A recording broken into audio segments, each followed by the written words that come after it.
मेरा नाम अजीत है। मैं एक मैकेनिकल इंजीनियर हूँ। मैं स्वभाव से बहुत ही रिजर्व हूँ। इसी कारण से कभी मेरी लड़कियों से ना ज्यादा दोस्ती रही, ना ही कोई गर्लफ्रेंड बनी। अब मेरी जॉब लग गई थी और घर वाले अब शादी की बातें करने लगे। घर पर कई तस्वीरें और बायोडाटा आने लगे। उसमें से मुझे अंजलि देखते ही बहुत पसंद आ गई। बायोडाटा से पता चल रहा था कि वह अच्छी पढ़ी लिखी थी। मैंने अपने घर वालों से कहा कि मुझे लड़की पसंद है। हम लोग अंजलि के घर उसे और उसके परिवार को देखने गए। फिर जब अंजलि चाय लेकर आई तो वो मुझे उसकी तस्वीर से भी ज्यादा सुंदर लगी। खुले बाल और हल्के नीले रंग की साड़ी में वो बहुत ही सुंदर लग रही थी। फिर घर वालों ने हमें एक कमरे में बात करने भेजा। कमरे में वो चुप थी। उसके चेहरे पर इतनी खुशी नहीं थी। मेरा दिल धड़क रहा था। मुझे लगा कि उसे मैं पसंद नहीं हूँ। फिर मैंने ही बात शुरू करते हुए कहा कि आप क्या करती हैं। उसने मेरी तरफ घूर कर देखा और कहा कि आपने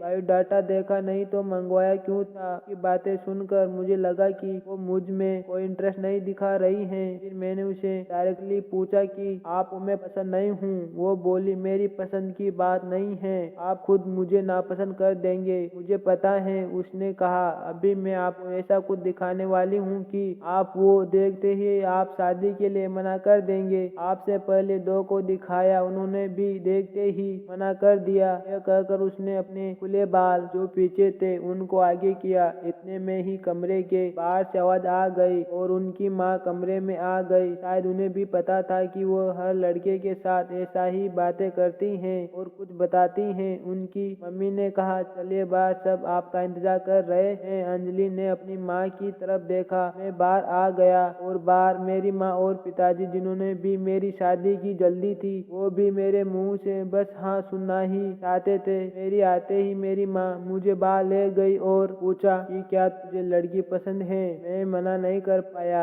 लेकिन एक बात मुझे खटक रही थी कि आखिर वो क्या बताने वाली थी। उसकी मम्मी जिस तरह से जल्दी से कमरे में आई, मुझे बाहर ले गई, लगा ऐसे जैसे वो हमारी बातें ही सुन रही थी। मैंने शादी के लिए हाँ कर दी। मेरे घर वालों ने उन्हें हाँ में जवाब दे दिया, लेकिन अब मैं एक दुविधा में था कि मैं क्या करूं। मैंने उनसे बात करना चाहा, मैंने उनसे नंबर नहीं मांगा था। मैंने अपनी मम्मी को कहा कि आप बात करें और उसका नंबर ले ले। मम्मी ने अंजलि की मम्मी से फोन पर बात की और अंजलि का नंबर मांगा, लेकिन उन्होंने ये कहकर मना कर दिया कि अंजलि का फोन अभी खराब है। मम्मी ये भी कह रही थी कि वो लोग शादी के लिए जल्दी कर रहे हैं। इन सब बातों से मेरा मन में कुछ अजीब सवाल आने लगे। एक शाम जब मैं ऑफिस में था, तब मुझे एक अननोन नंबर से कॉल आता है। फोन रिसीव किया तो अंजलि थी। वो बोली कि मम्मी ने मेरा फोन ले लिया है। मैं कुछ बहाना करके अपनी फ्रेंड के रूम पर आई हूँ, उसी के नंबर से फोन कर रही हूँ। क्या तुम मुझे अभी मिल सकते हो?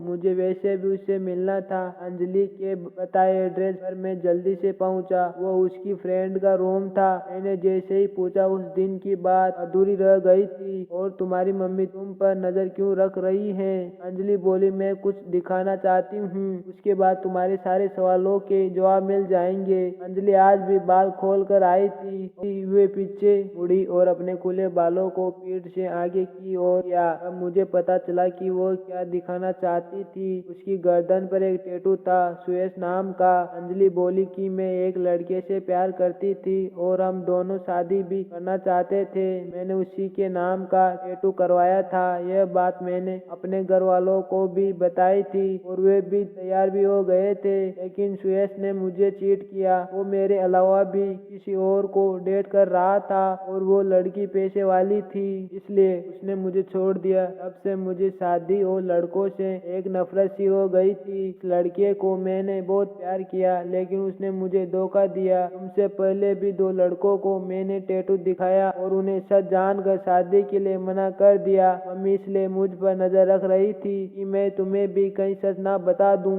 लेकिन मैं लड़कों की तरह नहीं हूँ। मैं नई जिंदगी की शुरुआत सच के साथ करना चाहती हूँ। मैं सुनकर सोच में पड़ गया कि जिसको प्यार मिलता है उसे प्यार की कदर नहीं होती। आखिर इतने प्यार करने वाली लड़की को कैसे कोई धोखा दे सकता है? मैंने कहा कि मुझे तुम्हारे पास्ट से कोई मतलब नहीं है, लेकिन मैं चाहता हूँ कि मुझे भी तुम उतना ही प्यार करो जितना उस लड़के को करती थी। अंजलि को ये उम्मीद नहीं थी। उसे लगता था कि मैं भी उसे शादी के लिए मना कर दूं। दूंगा। मेरी बात सुनकर उसने इतने दिनों के दबाए आंसू बहने लगे। मेरी शादी अंजलि से हो गई और मैं अपने आप को बहुत खुशनसीब मानता हूँ कि मुझे अंजलि जैसी सच्चा और प्यार करने वाली लाइफ पार्टनर मिली। इसी के साथ ये कहानी यहीं समाप्त होती है। मिलते हैं अगली वीडियो में। आप सभी का बहुत बहुत धन्यवाद अपना कीमती समय देने के लिए।